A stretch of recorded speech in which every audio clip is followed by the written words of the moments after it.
I never imagined my marriage would fall apart the way it did. If anything were to shatter us, I always thought it would be something dramatic. Infidelity, financial troubles, or a fight so big it couldn't be repaired. But what truly ended it were words. Careless, cutting words that I was never supposed to hear. Words that dug so deep, I knew instantly life between us could never return to what it once was. And the worst part, those words came from the very person I trusted most, my wife. It happened on an ordinary Saturday evening. I had just returned home after running errands. The car was still loaded with groceries. But as I stepped inside, I caught the sound of laughter coming from the living room. At first, I smiled.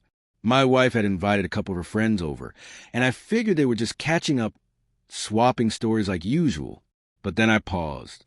Something about the laughter felt different. It wasn't warm or cheerful. It carried a sharp, mocking edge. I quietly set the bags down and stayed in the hallway, hidden from sight. That's when I heard it. Her voice. The woman who vowed to love me, respect me, and share her life with me. She was laughing at me. "He tries so hard to act like he's confident," she said, followed by another burst of laughter from her friends. "But honestly, it's embarrassing. He doesn't even realize how pathetic he looks sometimes." My stomach sank. I froze where I stood. At first, I prayed I'd misunderstood, that maybe she was talking about someone else. But then one of her friends joined in. "Yeah, I've noticed that too. The way he talks, like he thinks people actually take him seriously. It's kind of sad." More laughter. And then my wife piled on. "Oh, don't even get me started on how he dresses. I've told him so many times to put in more effort, but he just doesn't get it. Sometimes I look at him and wonder how I ended up with someone like that." Each sentence struck me like a blade. My hands trembled, my chest tightened, and my pulse thundered in my ears. This wasn't teasing. This was cruelty. This was my wife, the woman I loved, ridiculing me in front of her friends as if I were some punchline. I wanted to storm in right then, but I stood there a moment longer, listening as they laughed at my expense.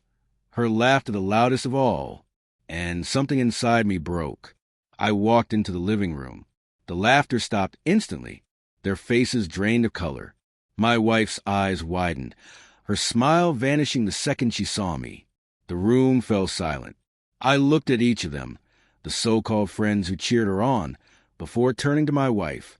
My voice shook, but it was steady enough. "Everyone get out of my house. Now!" They just sat there at first, stunned. So I repeated myself, this time shouting, "Get out!" My voice roared with all the rage and humiliation boiling inside me. They scrambled to their feet, grabbed their things, and hurried out the door without a word. Once the door closed, my wife turned to me, pale and shaking. She reached for me, her voice trembling. "Wait, listen. It's not what you think. We were just joking. I didn't mean any of it. Please calm down." But there was no calming me down. I looked her in the eyes, my voice breaking. "Pack your things and leave with them. Tomorrow, we're getting a divorce." Her eyes welled up instantly.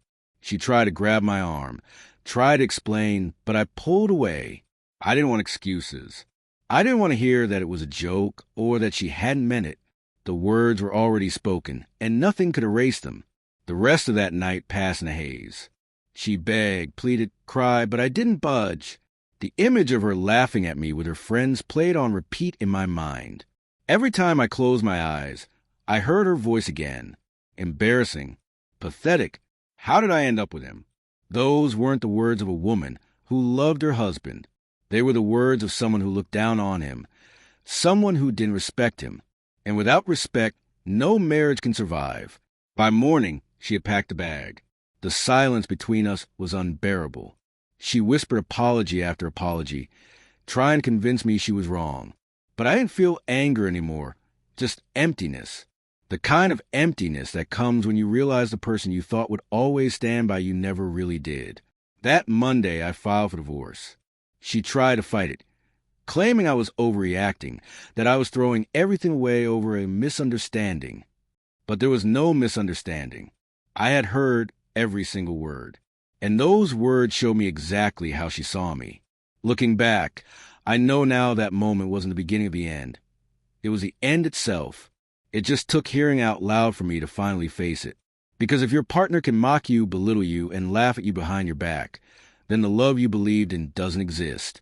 Walking away was the hardest choice I've ever made, but it was also freeing. Because in that silence, in that emptiness, I found clarity. I would rather be alone than live with someone who thinks of me as a joke. And that's how a marriage I once believed would last forever ended in a single night. Not because of cheating, not because of lies, but because of something even more devastating: disrespect.